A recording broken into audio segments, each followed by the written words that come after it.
Exercise 3.3, page 2. Continue with rules for differentiation. We have sum and difference of functions. So in this case, if we have, let's say we have f of x equals some function g of x plus or minus a second function h of x. Now this could just be a polynomial with multiple parts. Each term would be a separate function. Then what we have for f prime is just equal to the sum or product, the sum or difference of the individual derivatives. So it would be g prime of x plus or minus h prime of x. As an example, x cubed plus 2x squared. Take the derivative of the first term, which would just be 3x squared, plus the derivative of the second term, which would be 4x. Another example, x squared minus 3x minus 2. The derivative of the first term is 2x. The derivative of the second term, don't forget the negative sign, is negative 3. The derivative of the third term, negative 2, is 0 because the derivative of a constant is 0. The product rule will take care of the situation where two functions are multiplied together. So let's say again we have f of x, but this time it's equal to g of x times h of x. In this case, the rule is f prime of x. And this just has a pattern to it you need to memorize. You start with the first function, g of x, times h prime of x, plus the second function, h of x, times the derivative of the original one, g prime of x. Okay, and some people use different ways to memorize this. And basically, you can think of this as the first function times the derivative of the second, plus the second function times the derivative of the first. Okay, some people do that. However you can remember it, but it definitely is something that needs to be memorized. Alright, here's an example of this. Let's say we have a couple of binomials multiplied together. So here's our first function. This would be g of x. And then times, let's say, 9x plus 2. That's our second function, h of x. I'll go ahead and label those as such. Okay, so now using the product rule, I'm going to start with the first function.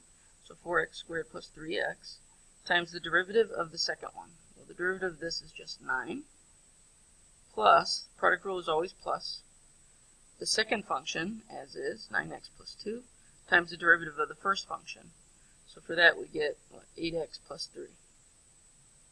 Then at this stage, we need to distribute or multiply whatever pieces we have left here.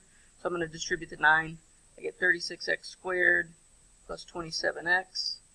Over here I need to actually FOIL these. So in the FOIL I'm going to do first terms, that's 72x squared. Inside terms, 16x. Outside terms, 27x. And then the last term is plus 6. And then it's just a matter at this point of combining like terms. So let's see what I get here. I got 108x squared. My x terms are 2 27s and a 16, so that's 54, that's 60x. And then plus 6 left over. So, oh, this is 70x. My mistake. 54, 64. Okay, so that's the derivative. Now, actually, there is an alternative. You could FOIL this out first, and then just use your power rule to get the derivative. Either way works, so you can choose whichever way you want. Okay, the next one is the quotient rule. And so on this one, let's say again we have some function, and this time it's g of x divided by h of x. And of course, we would have to know that h of x does not equal 0, because we wouldn't be allowed to divide by 0. Then in this case, what we have is f prime of x equals this formula. And this is going to be another one you need to memorize. So we always start from the bottom. So we're going to start with h of x times the top prime, g prime of x, minus, quotient rule always has a minus, the top function times the derivative of the bottom, all over the bottom function squared.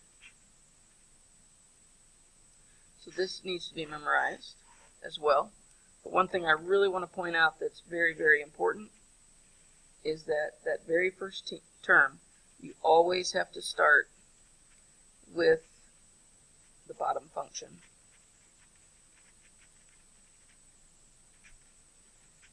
If you don't, if you make a mistake and start with the top one, you would have this term first, and basically you would have a sign error. You immediately would have a sign error because of that subtraction.